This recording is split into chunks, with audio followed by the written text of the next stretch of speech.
Federal debt levels were named as one of the reasons, for the Fitch's downgrade, and the Congressional Budget Office now projecting the nation's debt will soon exceed its all-time high and skyrocket to 181% by 2053. Joining us now, Phil Swagel, director of the Congressional Budget Office, and it goes all the way back years to different administrations as well.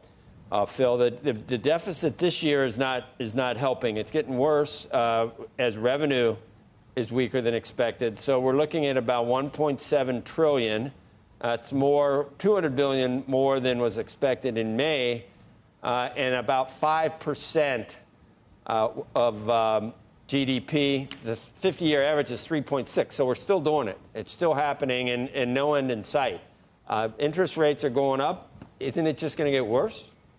No, that's right, Joe. It's a challenging situation, and it's an unusual situation, right? The economy is recovering. We're past COVID. The labor market is looking, much closer to normal, and yet the deficit is still wide. So it's an unusual and a very challenging fiscal situation.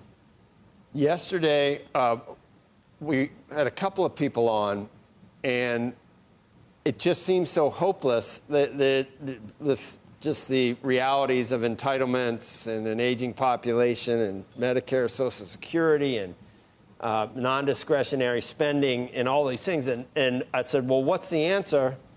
And they said growth. Growth is the only way to get out of it. And then I said, actually, it was Kaplan, former Dallas Fed president. And I said, and what are you say growth will do it. What is the likelihood that we will engender enough growth to take care of it? And he wasn't very positive about it. So that's all we got, but it's very unlikely that that's going to happen to save us. Yeah, that's part of the challenge. Growth will help, and I agree with Rob that growth will improve the fiscal situation. The challenge we face is that the fiscal deficit and the trajectory is so difficult that even super optimistic growth isn't enough by itself to make us sustainable. And so growth will help, and it will make the policy environment better, but ultimately policymakers need to make some choices, whether on spending or on revenue. And then you've got the age-old argument and debate about what's best for private sector growth. Is it public-private partnerships with the government? Is it leaving more money in the private sector? Is it lower taxes? Is it higher corporate tax rates to lower the deficit? Is it lower corporate tax rates to try to spur growth and grow the pie larger? How do you do it? Both the two sides look at completely diametrically opposed solutions to how to get there. No, that's right. I mean, you've listed all the choices, and that's for policymakers to make. There's a sense in which we're running the experiment a little bit right now, right? The administration has a fairly large amount of money at its disposal to make investments, to make government-directed investments in chip manufacturers and other things, in infrastructure. Will those be done in an effective way? Will those contribute to stronger growth in the future? Or will it be, kind of money that's maybe not deployed as effectively? And we know examples of that, like from California with the high-speed rail there. Solyndra. And we won't know. Yeah, Solyndra, high-speed rail. That's right. Yeah. The record's not good, Phil. Is there any good record? I guess the Railroad Act or so. We got to go back a couple hundred years, or the GI's got back GI. I mean, there are some historical some positives, but I can name a lot more negatives usually. Yeah, there's certainly positives, and to their credit, the administration seems pretty aware of this. And I've seen news reports about that. The team they've assembled at the Department of Commerce is really private sector focused and looking to have efficient investments. So that's a positive, and we'll just have to see how they do. Kaplan mentioned child care. So which is it?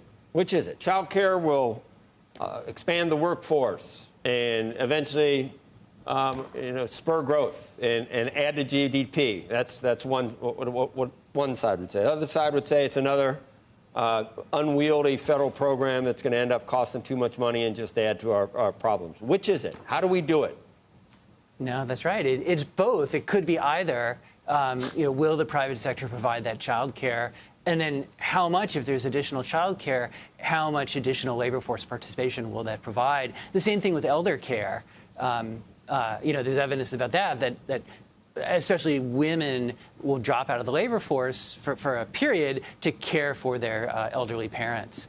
Look, we have options, right? If we want a larger labor force and use that to spur growth, we have the options you mentioned, and there's also immigration. And people want to come to the U.S. There's lots of challenging issues around immigration, but that's another lever to boost growth in the future. All right. Why not use the strength of the dollar and the reserve status of the dollar, knowing that we can do as much as we want and we're always going to be able to borrow? So let's just really ramp it up Keynesian and just, let's engender 5% GDP growth from government spending. And, damn the torpedoes, we'll worry about it later if we have to pay. People think you can do that. It's called MMT. The Fed will save us, print enough money. Why doesn't that work, Phil?